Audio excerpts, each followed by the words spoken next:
mantra ini. Om Swastiastu, salam rahayu, sinarang sinamyan, semeton-semeton didiang, saudara-saudara didiang ring jebak jagat Bali lan Nusantara. Kali ini Taru Pingi Channel Bali hadir kembali. Banyak sekali pertanyaan dari saudara-saudaraku semua tentang hal ngiring atau menjadi balian atau dukun.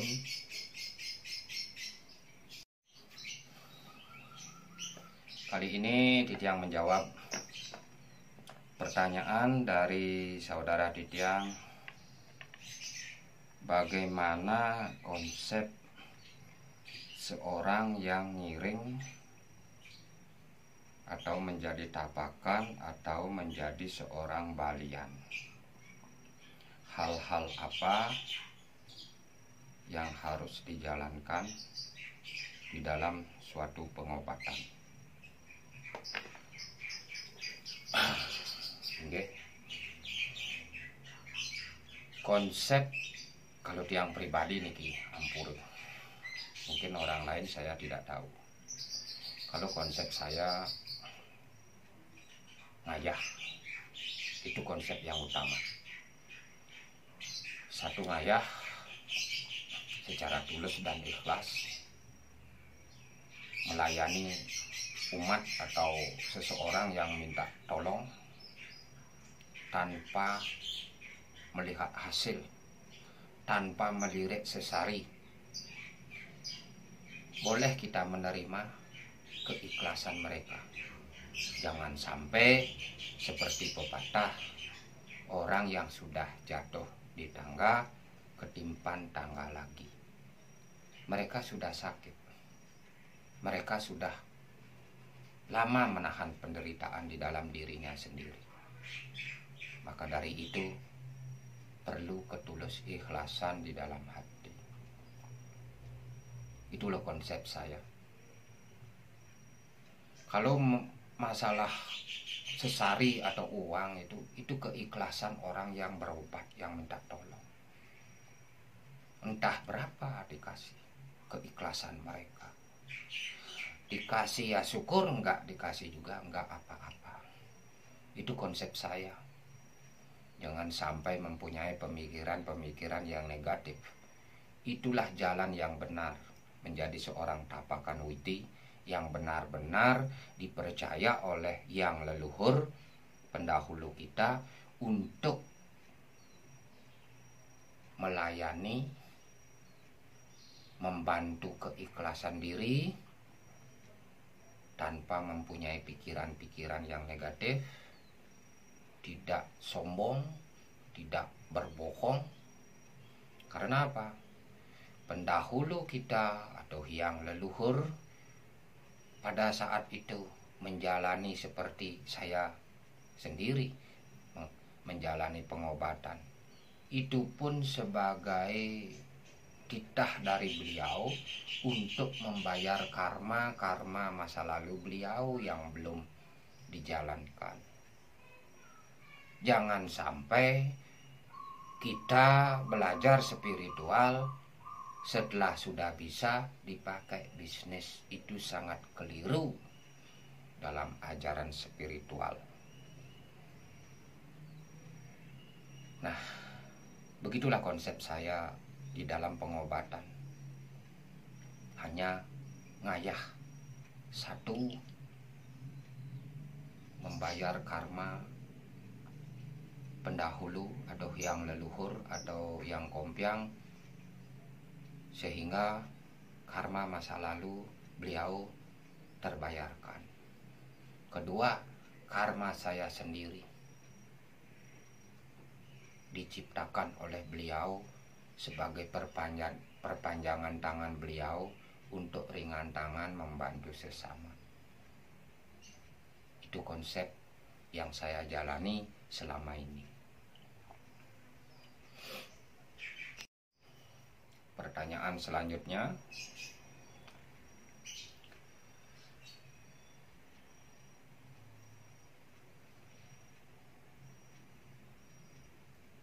bagaimana jika seorang balian atau penekun spiritual yang dianugerahi oleh Hyang Leluhur menarget apa akibatnya dan apa hukumnya. Oke, Dr. Suksemo atas pertanyaannya. Jika seorang yang menjalankan ngiring, khusus ini pengobatan, jika benar-benar menjadi seorang tapakan widi atau beliau yang memberikan sinar sucinya untuk kita menjalankan tugas di jagat ini untuk membantu, efek negatifnya jika seumpama saya menarget seseorang untuk mengobati,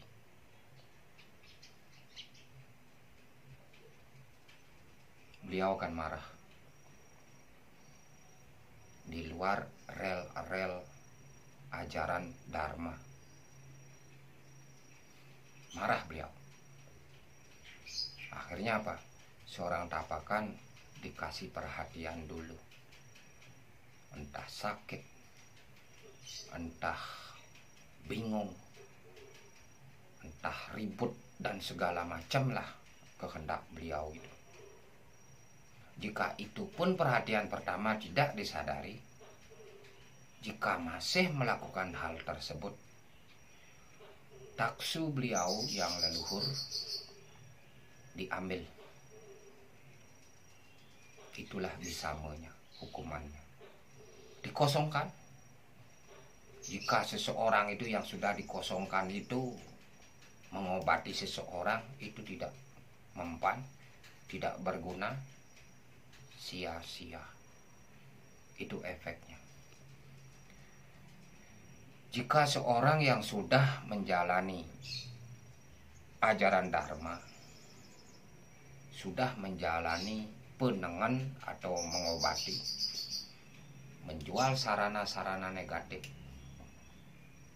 demi selembar uang untuk menyakiti seseorang, itu sangat luar biasa hukumannya dari ide Sang Hyang Widi Hyang Leluhur. Sengsara sangat baik di kehidupan sekarang di jagat ini mengalami kesusahan luar biasa. Setelah meninggal pun disiksa di alam sana. Dan akibat yang lebih parah adalah anak cucu yang menerima karma buruk tersebut. Itu loh efek sampingnya. Makanya sangat berat jika benar-benar menjadi seorang yang ngayah.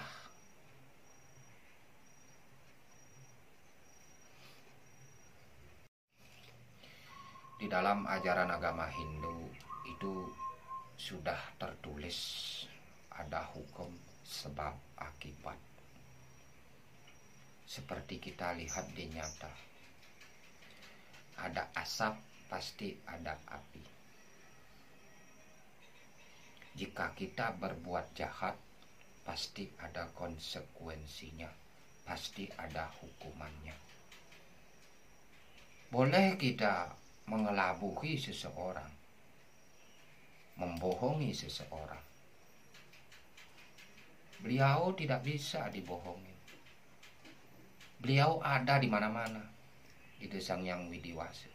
Setiap kedipan mata, setiap helayan nafas, setiap pendengaran, setiap rasa, beliau sudah ada. Beliau sudah mencatat perilaku tingkah laku kita. Beliau sudah mencatatnya. Yang pada akhirnya beliau tidak akan berbicara. Beliau akan menurunkan tangan-tangan saktinya, tangan-tangan kuatnya untuk menghukum seseorang yang di rel-rel negatif. Bisa sakit, bisa bingung, dan lain sebagainya. Beliau itu sayang kepada ciptaannya. Terkadang kitalah yang istilah tanda kutip kurang ajar, tidak akan jati diri, tidak tahu akan sesana, terkadang melampaui batas-batas dari sifat-sifat beliau. Seperti pepatah, kuping ngeliwatin tanduk, di mana sesana kita yang harus dijalankan, di mana hal-hal yang secara positif kita jalankan, di mana hal-hal yang secara negatif kita jalankan, biar kita bisa memfungsikannya, biar kita tidak bisa seenak dewe, seenak udal untuk menyakiti seseorang. Kita mempunyai batasan-batasan sebagai ciptaan beliau. Jika itu dilanggar, itulah sebab dan akibatnya menjadi seorang tapakan. Jika melenceng, beliau akan tidak tinggal diam untuk menghajar.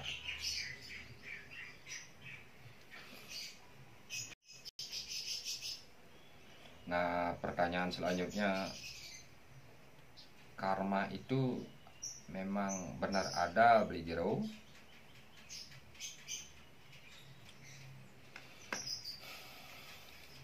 Karma itu nyata. Karma itu ada. Apa yang kita tanam, itu yang kita petik. Tak mungkin menanam cabai, suatu saat berbuah jagung yang kita petik. Itu impossible. Di ajaran agama pun diajarkan begitu. Karma itu kalau zaman sekarang dimodernisasi, zaman globalisasi lah, yang bersisa-sisasi itu sudah modern. Memang kalau dulu itu karma lama sekali terjadi. Kalau sekarang, kalau di masyarakat itu banyak saya dengar itu, jadi karmane sudah megandong, karmane menek ojek cepat. Jika kita dipukul, kita jangan membalas. Suatu saat orang lain akan memukulnya. Saya pernah digituin. Ini cerita saya dulu. Baru sampai di kampung halaman. Karena apa?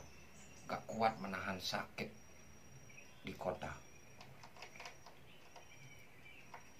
Jatuh sakit, tabrakan, kena cetik ceroncong polo, diganggu oleh hal-hal gaib. Akhirnya menyerah saya. Harus pulang kampung.